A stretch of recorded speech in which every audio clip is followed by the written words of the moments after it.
So here I have a cup of water that I added some blue food coloring to. But I accidentally added too much food coloring, and now this is a much darker blue than I wanted.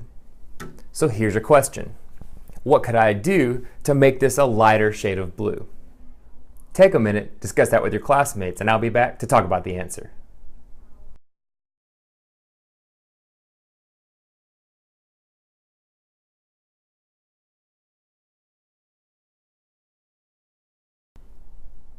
Now, in order to make this a lighter shade of blue, all I need to do is dilute the solution. And all that means is that I need to add some more water.